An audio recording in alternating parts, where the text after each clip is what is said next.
It's noon here in Ventnor City, New Jersey, and our nation's capital, Washington, D.C., and this is news that you can use from CarEdge for Wednesday, August 7th. Yes, I did get the date right. And with your hosts, both wearing, well, I'm wearing a green T-shirt. Zach's is more gray than green, but it begins with G.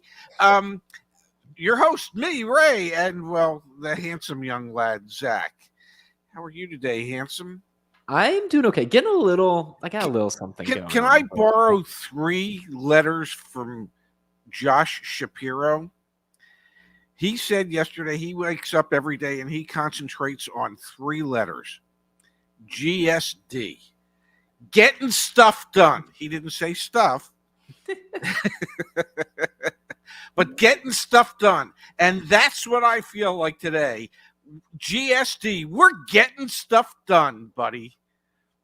All right. Today's show, folks, brought to you by our company. My dad and I founded CarEdge over 4.5 years ago, CarEdge.com. You can search for cars on CarEdge.com. You can buy a car on CarEdge.com with our car buying service. We have the car buying toolkit that has dealer invoice price. If you want to know what the dealer paid for any new car, we have that for you. If you need to sell a car, we can help you there. Warranty, coverages, and protections. And then look what's in the top navigation, Dad. Research. Yay! Takes you right to the depreciation calculator, cost of ownership data, all that information right there under research in our top navigation. Dad, the big story this morning, Honda. Before you go there, just the fact that in that top bar it now says research, that shows GSD getting stuff done, buddy. I'll be good. I love your attitude this morning. Honda bucking the trend, baby. We've had automakers struggling to make money. That's been the theme the past couple of weeks. Volkswagen struggling, Ford struggling, Stellantis struggling, Nissan 99% decline in net income. Honda quarterly profit rises to record high on strong U.S. sales. Profit in the April to June quarter rose 23% thanks to U.S. demand and strong two-wheeler sales in India and Brazil. Dad, what is Honda doing right that all these other automakers are doing wrong? They're bucking the trend, baby. They are the buckers in the industry, and what they are doing. They're the what in the industry? The buckers. They're the buckers? All right. Buckers, because they're bucking the industry. What they're doing, and you don't have to look at the article too deeply. You know, the big profit for them is in India and Brazil. What do India and Brazil have in common? 2 things. A lot of damn people, a lot of damn poverty. And people that don't have a lot of money can't afford to buy cars. Honda started as a motorcycle company. Yeah. That's how they started. They're proving that today you can still do very, very well if you build even two-wheelers, motorcycles for people that live in poor areas. The article also does talk about hybrid sales being up for them here in the U.S. So it's not just a motorcycle story. It's honestly a broader affordability story, which we always harp on, because their hybrids are affordable relative to alternatives. But the article also talks about how their sales are off big time in China. How they've actually closed or are closing a joint venture manufacturing facility in China, which last time I checked has the world's largest population lives in China, and Honda for the most part is almost abandoning China because yes, hybrids are big, and yes, North America, they're making money. Honda motorcycles, baby. India, Brazil, in poorer countries, there's still a huge market for those. There's still huge profits to be made. Everything doesn't have to be a 4-wheel vehicle in order for a vehicle manufacturer to make a nice profit. But here in the United States, Honda also has done incredibly well. Their earnings were buoyed, yes, by internationally what they did on the motorcycle side, but also here in the U.S., really strong hybrid sales. And I think it does point to, Dad, the strategy difference between Honda and Toyota and everyone else. Who else has taken the Honda and Toyota playbook? Maybe Subaru hasn't really. Mazda hasn't really. I really think maybe I guess they have a little bit, but Honda and Toyota are leading the way in terms of profitability because they haven't gone all in on electric vehicles like we've seen all these other automakers, or all in on more expensive vehicles. So Honda's earnings and bucking the trend is buoyed on motorcycle sales in countries that have a lot of poverty. So low price points, and because of their US sales of hybrids, which again are not expensive relative to their competition. Okay, so they figure something out, and as one of the, they're it's hard to imagine when I say this, but they are one of the smaller independent manufacturers out there.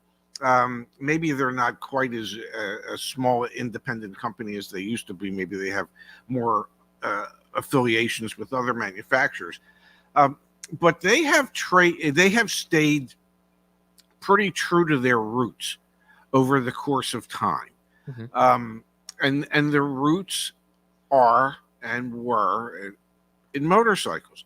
And even in this country, the Honda motorcycles are well thought of. So they've been making quality products both in 2-wheel and 4-wheel versions in this country, in this marketplace for a very, very, very long time. And the good reputation that they've garnered is, well, because they've worked hard to do the right things, build the right vehicles. Do you think this is another, I don't know how to phrase it, another demonstration of Ford and Stellantis and even GM to a degree taking the wrong strategy of, okay, we have to produce the most expensive, biggest SUVs, but actually what people want globally is just to be able to get from point A to point B easily, cheaply. Like, I'm just wondering if there's a broader, like, okay, they missed the mark moment here that Honda's earnings are demonstrating, because it is very different. Their experience is very different. But then you look at Nissan, Dad, and Nissan's earnings sucked. So maybe it's not that. I struggle to reconcile Honda's success, Toyota's success, and Nissan's suckage. Nissan's always been on that three-legged stool of the three big Japanese automakers. Mm-hmm. Nissan's always been the weakest leg. Mm-hmm. Always. Okay. I mean, back in 1977, when I started in the business at a Datsun dealership before they changed the name to Nissan, they weren't thought of as highly as either Toyota or Honda. They weren't sought after as highly as Honda and Toyota. And let's face it, Nissan's made, I don't know, a number of wrong turns over the course of their history. There was a time that they built pretty good quality vehicles, and they stood by them. The 240Z was an interesting car that was very popular.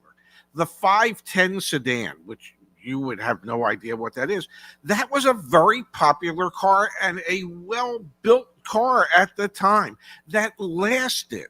But the quality of Nissan's products has taken a turn for the worse. And it's caught up with them. They were one of the first to go to a CVT transmission. The one they chose was not a good one, and they have suffered because of that for the longest time. And then they've had some management changes that have impacted the look and shape of the company. I want to pull up, Dad. We have back on CarEdge.com. I'm on CarEdge.com/ranks. And then from here under rankings, I clicked on depreciation, but we'll look at quite a few here. You can see here top 5 vehicles or top 5 brands based on resale value after 5 years. Toyota, Mazda, Honda, one of the ones we're talking about, Subaru, and Jeep. Holy cow, Jeep still. The Wrangler must be keeping them. Of course it is. The Grand Wagoneer is certainly not. It's certainly not. Look who's at number 14. Nissan. And this is just in terms of depreciation. I actually want to go to, Dad, let's come back up here to the top. Let's just do general cost to own. All right, let's see here. Nissan's at 17 on our list, Dad. So, for being as affordable as they are, Yes, they are relatively expensive to own. So I wonder if that's another thing that goes into all of this with Toyotas and Hondas being less expensive to own. Let's jump to the chat for a quick moment, Dad. We've got from Rich Diana here. Thank you, Rich. Yes. Meet the Buckers starring Ryan Zach. That sounds trendy. That sounds pretty trendy. No, I like that. Yeah, let's meet the Buckers. Meet the Buckers. I think that. Yeah. And then we've got here from the Reclamation Project. Thank you, Reclamation Project. Very much. Really, really kind. Thanks to the help of CarEdge and being a member, I was able to get a used 2021 Tesla Model 3 this weekend after having a bad Kia Niro EV experience. Thank you so much for educating us and entertaining us each day. Dad, those Teslas, we were going to look a little bit at the Black Book data today. Those Teslas keep losing value. The EV market on the wholesale side and on the retail side for values continues to plummet, continues to fall quickly. If you want to go get yourself a used EV, the prices are falling. If you want a new EV, lease it. Yep. Okay. It's never a good idea to build out a portfolio based on depreciating assets. Right now, EVs in this country are the fastest depreciating assets in automotive. So if you want an EV and you're concerned about depreciation, lease it. If you want an EV and you're going to hold on to it for 10, 12, 15 years, then buy the damn thing because you don't care about the depreciation. And part of the reason EVs are depreciating as quickly as they are is that they were so overpriced initially that there was only one direction for the values to go as prices started to come down. And that meant that these vehicles were going to depreciate faster than other types of vehicles in the market. So, yeah, if you want to buy an EV, buying a used one that's 2 or 3 or 4 years old with relatively low miles, you should be able to get yourself a relative bargain today in comparison to what you would have to pay for a comparable ICE vehicle that's 3 or 4 years old.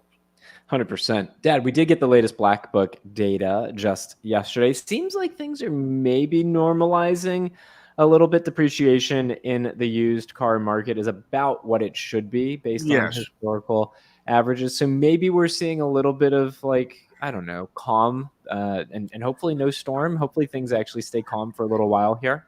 I personally, Ray Shevska, I personally believe that you're going to see an uptick in the wholesale values paid for 2 and 3 year old low mileage used cars.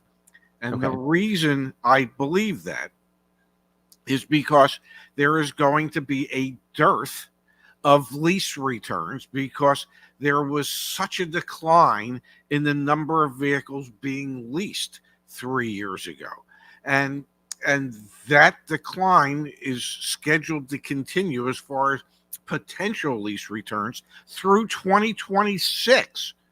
Okay, so because of that, because there will be fewer lease returns, dealers will have to pay up to get high quality, low mileage, 2 to 3 year old vehicles. So I guess what I'm saying is don't be surprised when there's an uptick in wholesale prices for used cars. Interesting. All right. So that's a suggestion that maybe, because I'm going to zoom in here, folks, we have seen really, really, really aggressive volatility in used car prices. That's what this chart essentially tracks. Yes. And you can see we had been seeing and experiencing more significant used vehicle depreciation back in June and July, and even as recently as August, at the beginning of August. Yeah. But now things have normalized for the past week or so, 2 weeks, I guess. So it's the end of the end of July where we were seeing more. serious depreciation. So you're saying maybe we'll see this line go back up above that red line, which would be appreciation in used vehicles, but specifically for those newer used vehicles. Yes, the prices on a wholesale level and on a retail level, for those newer used cars, for those 2 or 3 year old younger used cars, is going to, I don't want to use the word skyrocket, but they're going to go up somewhat dramatically because there is going to be such a shortage of them. And we know an opportunity. If you have a newer used car and you're looking to sell it, you can probably get top dollar for it. Well, we know from the past, when there's shortages, what happens? Prices skyrocket. Yeah.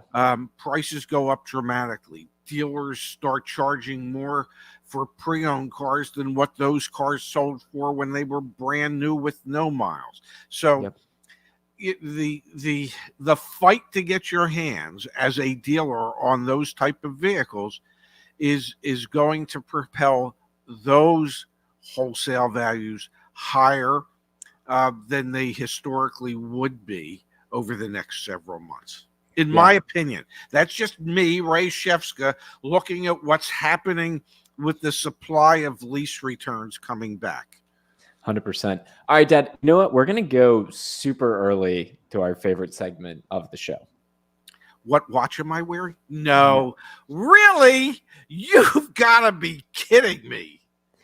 Darkar's Honda and owners face civil charges for alleged deceptive sales practices. Folks, I don't want to say we broke this story first. February 1st of this year, Zach Shefska over on X, formerly known as Twitter, posted this from Darkar's Nissan of Rockville. I want to be very clear. This is not the Honda dealership that's in the Automotive News article. So this, if I may, this might show it goes on at all their dealerships, not just their Honda one in Bowie.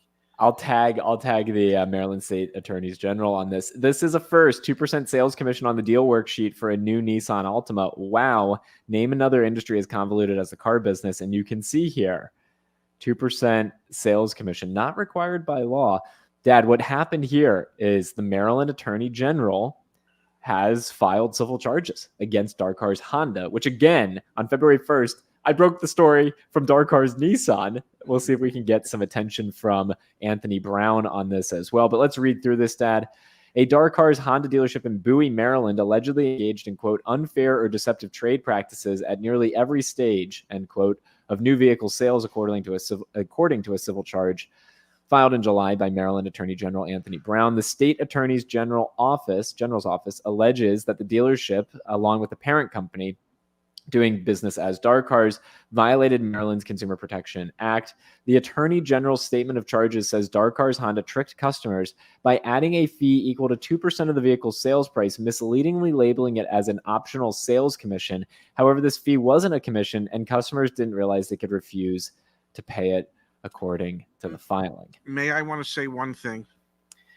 For a customer to say they didn't realize they could refuse to pay it when right underneath it says not required by law, it just means that the customer didn't read what was there, because it also says for the $500 processing fee, not required by law.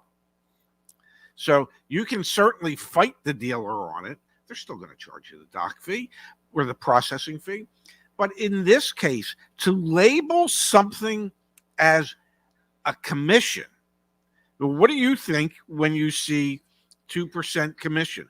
Who normally gets the commission? The salesperson. Okay. If they don't give that to the salesperson, then it's not really a commission, is it? Who knows who gets the money? It's also just weird when you're buying a car for it to have a line item for commission. Absolutely, it's ridiculous that, you know, it's like on takeout when I go pick things up, they go, "Do you want a tip?" Why do I want a tip? Now, I'm not tipping you just because you made the stuff. Okay, I'll tip you. You're tipping for the service. Yeah, for, you know, if you're bringing it to me, I'll tip you. If you're bringing it to my table, I'll tip you. If I'm getting my ass in my car and driving to your location and walking in your door and picking up my stuff, you should tip me. Okay? You should give me a discount for doing that. Okay. You shouldn't ask me if I want to tip you. Okay. So it's just, yeah, there's no way that a dealership should be well, they do expect the customer to pay for the commission through the profit on the vehicle, not a secondary line item on top of the profit in the vehicle. People have heard me say any number of times that the car business is littered with some of the most creative people on the face of the planet. And then people have suggested in comments that, basically I use the word creative for crooked. Okay. These people can think of unbelievable ways in order to grab extra money. So, yeah, sure. Put a line item on there that says 2% commission. To who? For what? Why?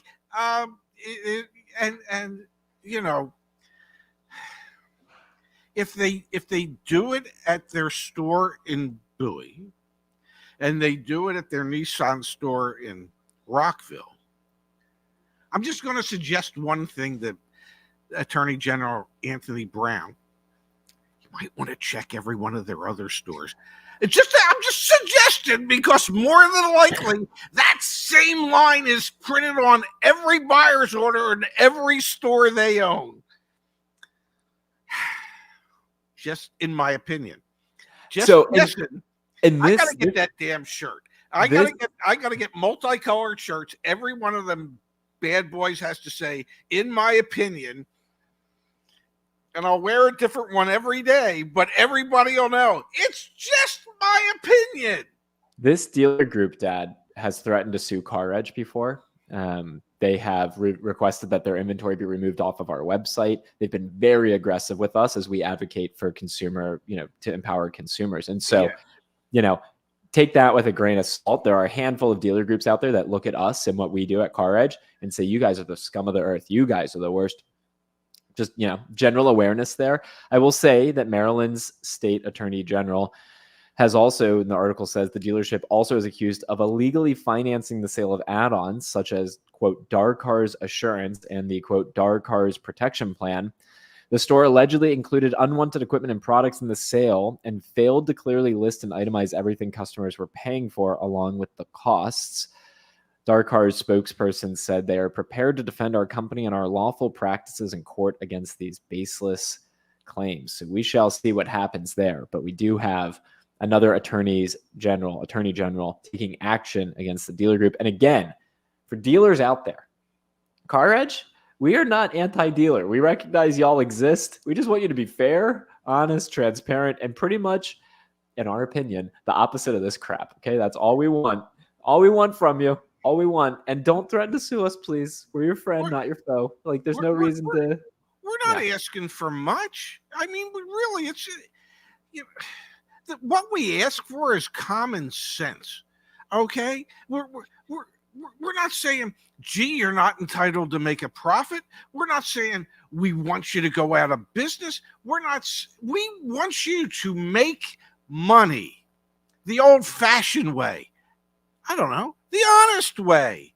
Just if you own a dealership and the way you get people in the door is based on deceptive advertising, or the way that you make money once you have people in the door is based on deceptive sales practices, you need to look into the mirror and say to yourself, why am I doing it this way when I could do it honestly without all that crap?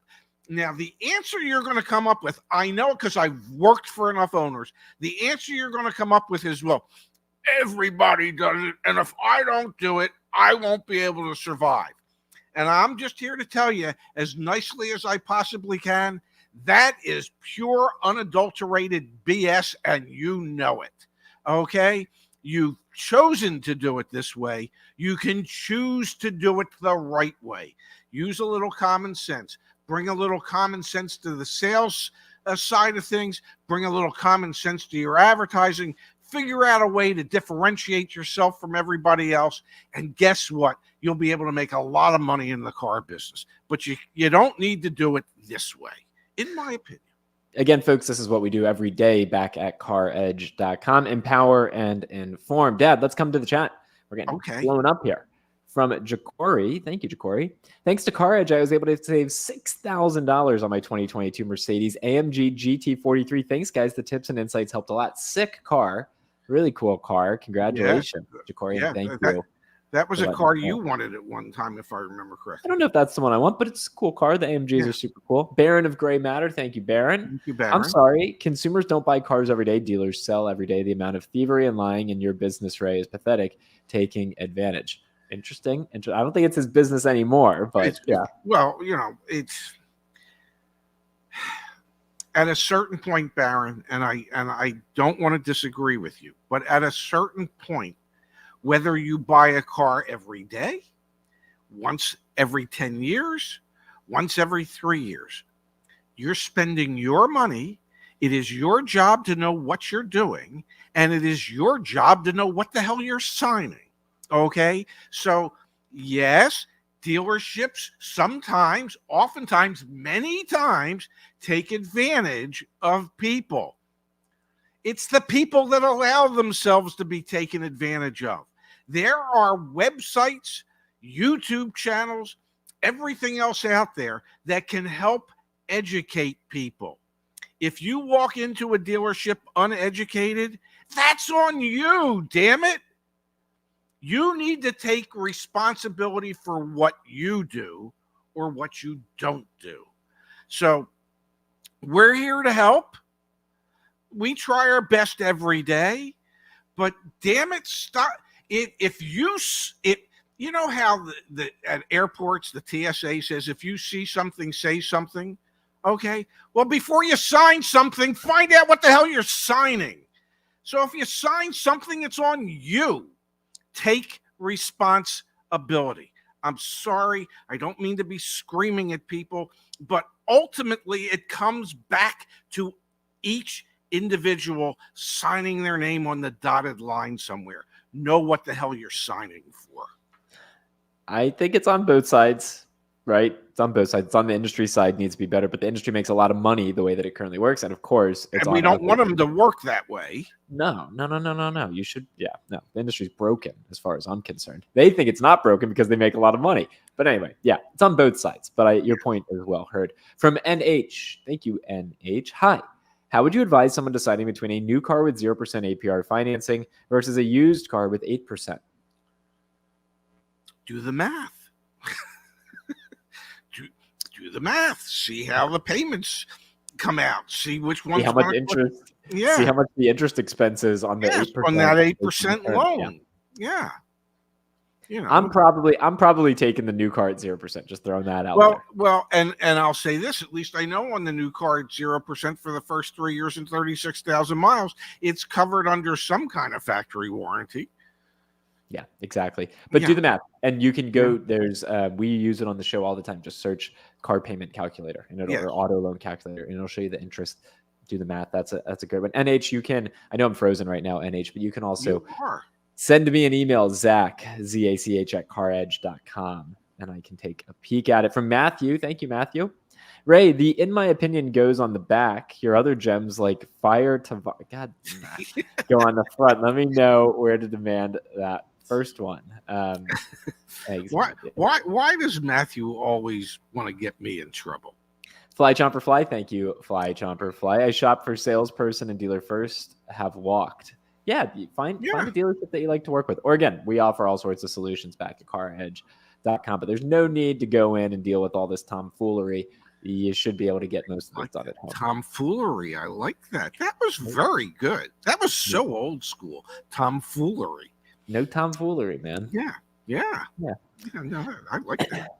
All right, Pops. Well, another show in the book. I'm sure we'll be back with something tomorrow at 9 a.m. Pacific time, 12 p.m. Eastern. Thanks for your energy today. I'm feeling a little. I can hear it in your voice. Okay. You're getting sick. I can hear it when you get sick. And so some Jewish penicillin, get yourself some chicken soup, It'll help. Okay. I'm telling you, I don't know why it works. It works. Get it, eat it, bathe in it. I don't care what you do, but we need to get you well, because, we've had this conversation last night. In less than 3 weeks, you're flying off to Europe because you have a triathlon in Yep. where is it? In Austria. An Austrian triathlon. And when was it that you realized that where you're going happens to be in the mountains, so there'll be some elevation?